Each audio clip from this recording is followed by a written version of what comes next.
Dramanên Hegel de Xristyanê. Çavkaniya semendiya Xristyanê. Ango bav, kur û ruhê pîroz.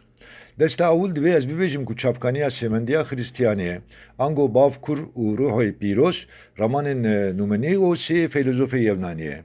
Numenîos filozofekî neoplatonparêz e û berî zayînê di sed sala duan de jiyaye.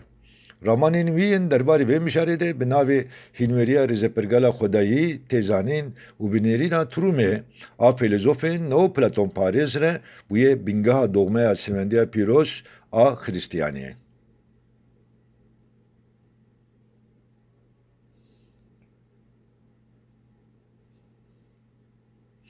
Li gor vê hînweriyê meriv dikare bahsa sê xwedayan bike. Xwedayê yekem, xwedayê prensîpê yekem ê hebûnê ye.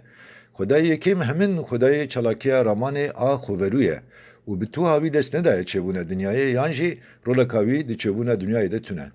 Li vir wêya xuya dike ku Numenîosî îdaya başî a Platon û xwedayê ku Arîstoteles wî tesewwür kiriye yek. Xwedayê duyêm Demiurgos e ku di kitêba xwe ya Timaeosê de Platon bahsa wî dike. Demiurgos para xwe ji Xwedayê yekem girtiye û bi vî havî bûye Xweda û şekil daye maddeya ezelî a bêform.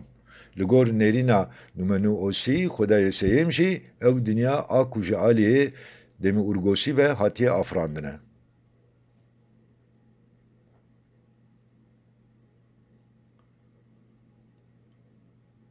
Li gor nêrîna Hegel, dînê esas Xristiyaniye û qîmetê nade dînekî din. Çimkî bala wî zêdetir li ser dînê Xristyaniyê ye. Di berema xwe a bi navê dersên li ser felsefeya dîn de dînê Xristyanî mîna dînê mutlak dibîne û dibêje ku dînekî weheyê ye, yanî dibêje nazil bûye. Bi gotinekî dîn, ev dîn dînê heqîqet, azadî û lêhevatinê ye. Li gor baweriya Hegel, di dînê mutlak de têgih û realîte, ruhê bidavî û ruhê bedavî yek û aynî ne. Ruhê bedavî ku mîna têgihekê mutlak hatiye destnîşankirin, mijara ruhê bidavî ye. Tekiliya di navbera ruhê bidavî û bedavî de dînê mutlak bixwe ye. Di vê xelê de ruhê bidavî ji ruhê bedavî tê hesibandin.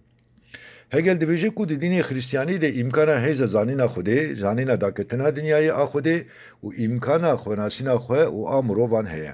Ev zanîn ber bi ruhê bedavî ve berzbûna ruhê bidavî ye. Di vê xelê de ruhê davîdar ji ruhê bedavî necihê ye. Ew cûreyekê davî li anîna ruhê bedavî ye. Ruhê davîdar encama cihêtiya ruhê bedavî ye. Aqlê mirovî mîna hişê Xwedê, an jî bibêjin şuur dertê Xwedê, holê. Bi vî havî jî ruhê mirovî dibe ruhê Xwedayî. Yani ruhê davîdar hildikişe ruhê bedavî, bi ruhê bedavî re dibe yek û bi vî havî xwepêk dihînin.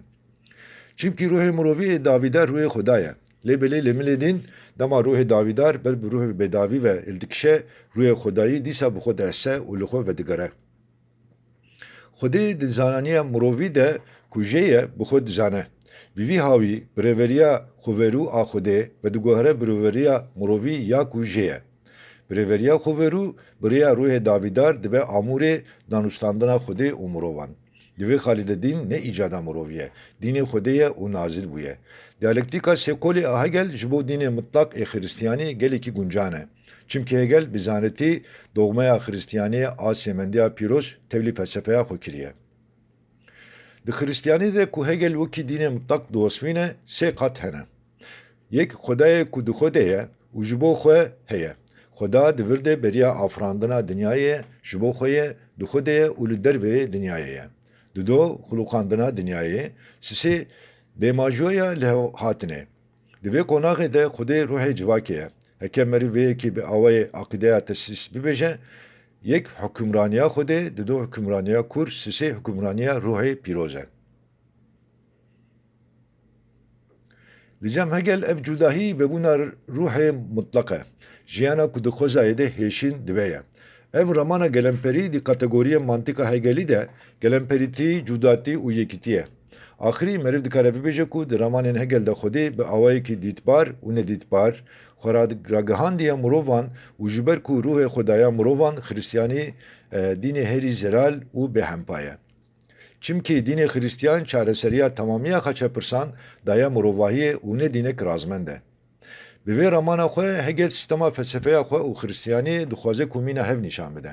Çünkü diyalektika wî Asyakolî ku ew jî tez, diş tezî û sentezin bi semendeya pîroz a Xristiyaniyê re gelekî lehvat ye. Çünkü ramana wî di Xristiyanî de dibe Xwedê, di konaxa duyêm de xweza dibe kur û konaxa sêyêm de ji geyîst jî dibe rehê pîroz ê Xristiyanî.